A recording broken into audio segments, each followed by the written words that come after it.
boy, have I got something for you guys today.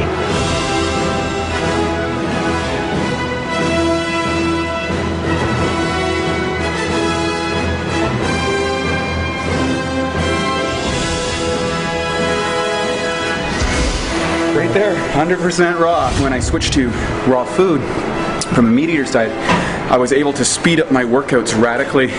My recovery improved a lot quicker, and this allowed me to have more energy and dynamics. I used to think that there was no possible way that I could ever build any kind of muscle or have any kind of tissue or be any kind of athlete if I didn't eat meat and chicken and fish and beef and all sorts of things that walked on four legs.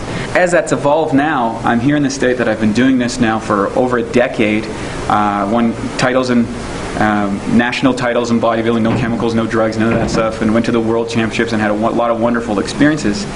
I was able to do that not because I was eating meat, because I wasn't. In fact, it was easier, faster, simpler, more fun, and healthier. So let's go through a routine of what Wade does every day. First thing in the morning, he starts with a glass of water. We're 75% water, so the first thing I do in the morning is I want to get all my body is hydrated, because we worry about toxins, we worry about chemicals, and I have a little saying that I go, the solution to pollution is dilution. If you look at the longest living, healthiest populations in the world, they all live high up in the mountains, and they drink glacier runoff water. And the Japanese have created a way that we can turn regular tap water into as close approximation as possible as that glacier runoff milk that these long-living, healthy, vibrant populations are used to drinking.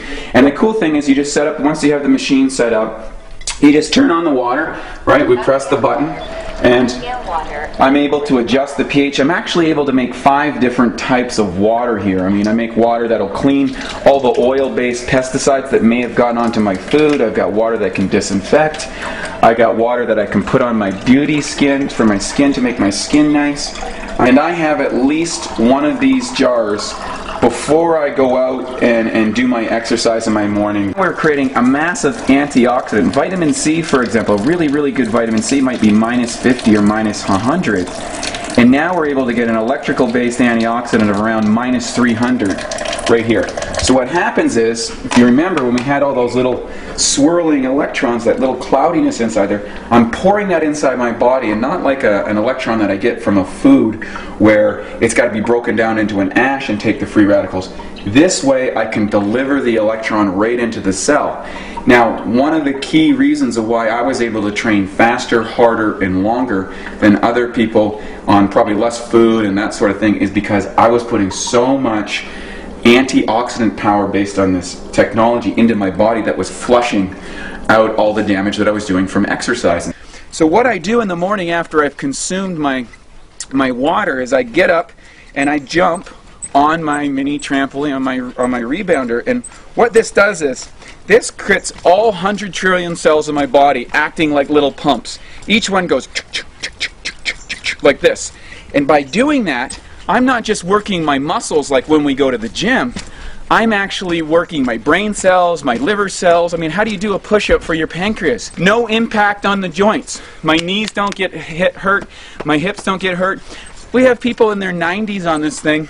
After rebounding, Wade and I got our fresh air, sunlight, and cardio in the mountains of beautiful Sedona, Arizona, where we happened to be that day. Forget treadmills at the gym. Fresh air and sunlight is the way to go. There's nothing like starting your day with some good stretching to open up those energy pathways in your body. I'm really like a non-conformist stretcher, if you will.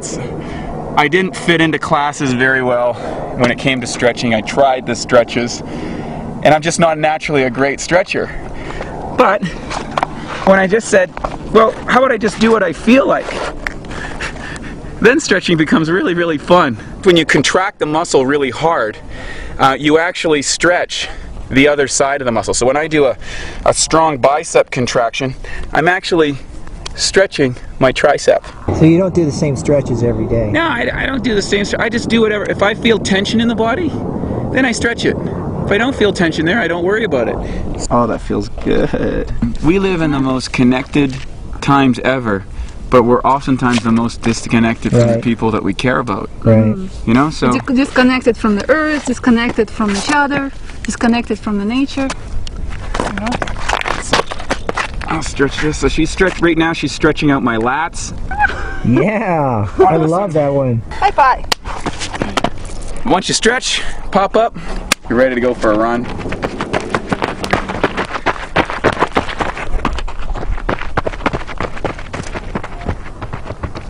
You know, they email you right there, how do I gain more weight? How do I do this? Well, first thing, you got to get your mind in control. It's really a mental thing. And if I get my mind in the right place, the food, the nutrients, the right things will naturally flow into my life, flow into my cells. And they do that when you're relaxed, not when you're tense. Well, manly men out there are going to see the chapter on this DVD called Meditation and go, I don't care about that, I just want to have big muscles, just tell me what to do. Well, you know, it's interesting because I didn't have very good genetics for building muscle. I didn't have the right structure, the right muscle mass, everything. I really had a lot of strikes against me when it came to that way. I wasn't naturally a muscular guy, or it didn't come easy for me. And one of the things I recognize is that the top athletes in the world always seem to have a better mental state. And I first came across Dr. Lee Poulos had a bodybuilding CD, and he was a psychologist that had developed mind techniques about breathing and visualization and stuff like that. And I thought, wow, well, I knew that other athletes had used this, and I started doing it as a bodybuilding. And then literally, after a while, by getting into these states, I was able to command my body to do things. And yes, this is possible. Here's a regular person moving their bicep. Now, there's a little bit of flexion, something happened. Now, or I can tense that muscle up really hard and flex it and develop now what's different? There's no more weight on my hand. Nothing's changed other than the mental connection that I've put into it. And over time, you know, I can connect it like this, or I can just move it like this. Big difference. So you build literally that mind-body connection. And that's just not an idealist kind of slogan or something. There is an actual reality. Here I was, this, you know, lifting guy, you know, eating weight, you know, eating all this protein and lifting weights and all this sort of stuff. But as I developed, and you think that's the way to build that, but as I got more peaceful with myself, as I got more centered with myself, and got deeper into meditation, now my workouts took on a whole new dimension. Now I was able to produce stuff instead of struggling to get in straight to shape or lose body fat or gain muscle. It became easy because my mind was not resisting me. My subconscious was not resisting me. And that's real strength. Strength isn't in the muscle. Strength isn't in the body. Right. Strength is really in the soul that permeates through the mind that then comes out in physical expression. So it's 3-stage. Meditation gets you to the top and you can come top down, as opposed to trying to build myself from the physicality back up. So every morning, after I get back from my initial cardiovascular workout, I put myself a quick shake. Water's a big thing, and of course one of the biggest nutrients that we require. I throw a little bit of digestive enzymes, because I believe the average person, they don't need that much protein, but if you're lifting a lot, more amino acid blends from a variety of plant sources. Now I like plant source protein much better, because the old saying is, oh wait, how do you get your protein? You know, you need how many grams of this and that. And really, it's not what you eat, it's what you are able to absorb. And once you've switched over to a plant-based products, and you start putting this in your body for a couple weeks, as opposed to like synthesized, overly processed stuff, you can't believe the difference in how you feel, how you digest. And instead of taking in hundreds and hundreds of grams of protein, you'll cut your protein by probably right off the bat 50%, and maybe even a little more, as your body gets cleaner and more efficient to digest this. Now, a lot of people are going to look at this and say, that's a tiny little blender, and you're a big guy, and most people have Vitamixes, which, you know, can hold 4 times that. I mean, they're going to look at that and say, how's that big guy going to get any of that little tiny drink? You know, that's a really good point, and we're so consumed with mass of food as opposed to the density of food. So in other words, it's how much life is in there, and also how much my body's able to extract.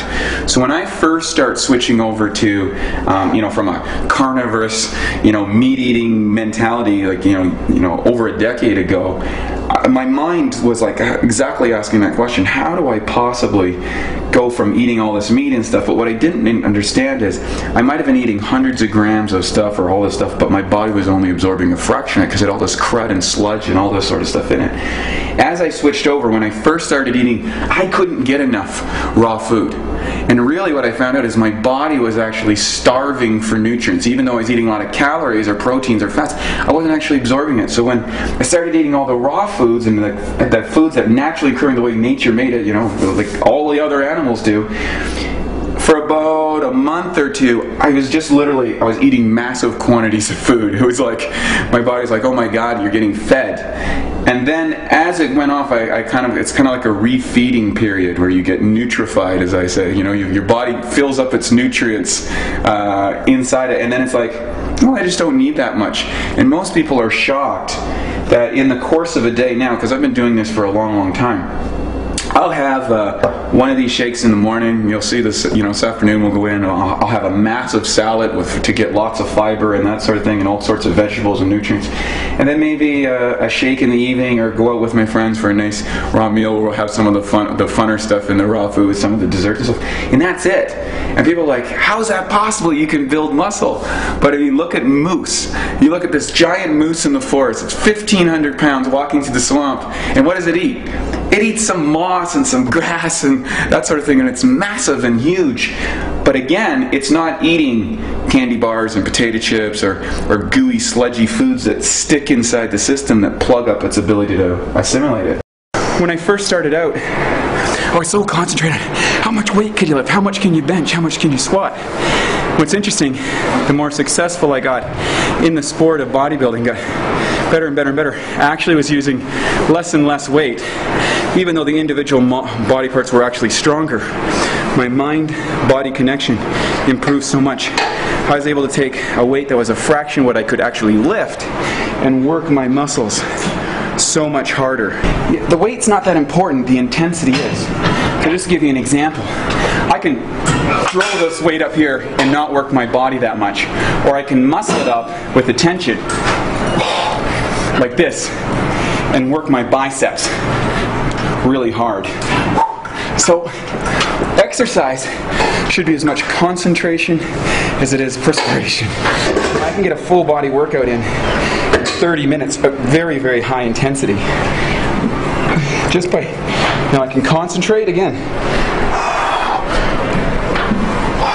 When I do competitions, 100% raw, no cooked food, no anything like that. Like, it is pristine because I'm at a very, very high performance level. 30 minutes is all I need, probably 3 times a week. And I usually get between 4 and 5 workouts in a week. All right, put that a shake and blend it. AWESOME is an acronym that stands for air first, get your breathing down first. Water, the best, highest quality water you can possibly put in your body. Exercise, do exercise every single day, something that you like, something that you value. Lots of sunlight, look at your nutrition from a sunlight component.